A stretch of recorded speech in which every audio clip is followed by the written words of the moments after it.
Class 9 geography chapter 4। তোমরা সবাই মন দিয়ে শোনো আর লেখো, আর সবাই লাইক চ্যানেল সাবস্ক্রাইব দাও। কিছু ইম্পর্টেন্ট কোশ্চেন আনসার বলছি। টেবিল ল্যান্ড বলা হয়ে থাকে মালভূমিকে। টেবিল ল্যান্ড কাকে বলা হয়ে থাকে? মালভূমিকে। শিলাস্তরে ভাঁজ পড়ে কোন পর্বত হয়? ভঙ্গিল পর্বত। পৃথিবীর উচ্চতম আগ্নেয় পর্বত কি? ওজস ডেল সালাডো। ও বৈকিজয়কা দন্তসা ওজস ডয়কা ডেল সালাডো দন্তসাকা লয়কা ডয়কা। মহাদেশীয় পাতের ঘনত্ব প্রতি ঘন সেন্টিমিটারে 270 গ্রাম। ঝাড়খণ্ডের রাজমহল একটি ক্ষয়জাত পর্বত। পাকিস্তানের সল্ট রেঞ্জ দন্তসা লয়কায় লয়কায় নয় বলতে চাই। সল্ট রেঞ্জ একটি স্তূপ পর্বত। তেল ভূমিরূপ গঠিত হয় কিভাবে? হিমবাহে নুড়ি ও কাদা সঞ্চয়ের ফলে। ভারতের একটি উচ্চ মালভূমি হলো লাদাখ লয়কা দয়কা খ। বিদার অগ্নুদ্গমের মাধ্যমে ভয়হসী দয়কা দ বিদার অগ্নুদ্গমের মাধ্যমে সৃষ্ট ভূমিরূপ হলো লাভা মালভূমি।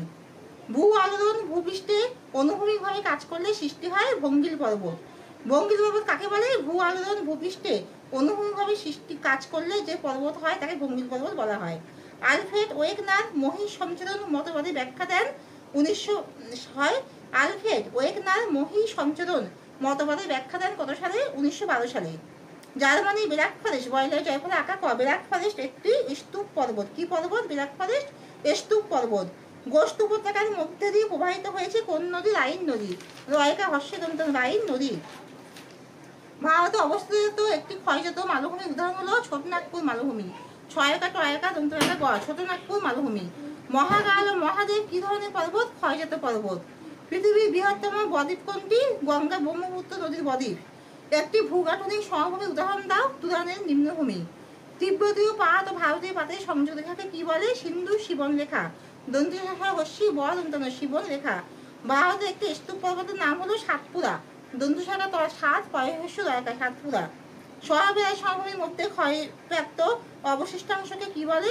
মোনারণক ময়কা দন্তনাকা মোনা দ দন্তনা ক মোনারণক।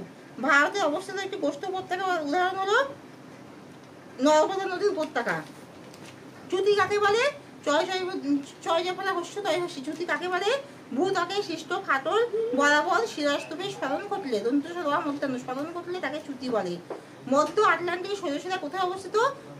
আটলান্টিক মহাসাগরে অবস্থিত। এশিয়ার দুটি পর্বত গ্রন্থির নাম লেখো। পামির গ্রন্থি পয়কা মহেশিরা পামির গ্রন্থি ও আর্মেনীয় আ ময়রে রেখা আর্মেনীয় দন্তরাশি অন্তস্থীয় আর্মেনীয় গ্রন্থি। গ্যাবিন কোথায় দেখা যায়? দুটি চ্যুতির মধ্যবর্তী নিম্নস্থানে গ্যাবিন দেখা যায়। গলাফল আঁকা বয়কা দন্তন্য। একটি প্রাচীন ভঙ্গিল পর্বতের নাম কি? উত্তর আমেরিকার ক্যালেডোনিয়ান। কয়জাফল আঁকা লয়কা ক্যালে দয়কা দন্তরাশি অন্তঃশাখা দন্তন্য ক্যালেডোনিয়ান। ভারতের দ্বিতীয় উচ্চতম শৃঙ্গ কোনটি? কাঞ্চনজঙ্ঘা। ভারতের দ্বিতীয় উচ্চতম শৃঙ্গ কাঞ্চনজঙ্ঘা। একটি পর্বত বেষ্টিত মালভূমির নাম কি? একটি পর্বত বেষ্টিত মালভূমির নাম কি? তিব্বত মালভূমি তয়সী বয় বয় ত তিব্বত মালভূমি। হিমালয় পর্বত কোন অগভীর সমুদ্র থেকে উৎপত্তি লাভ করেছে? 33 তয়কা 33 অগভীর সমুদ্র থেকে উৎপত্তি লাভ করেছে। তাহলে এখানে শেষ করছি। তোমরা সবাই লাইক শেয়ার সাবস্ক্রাইব দিও।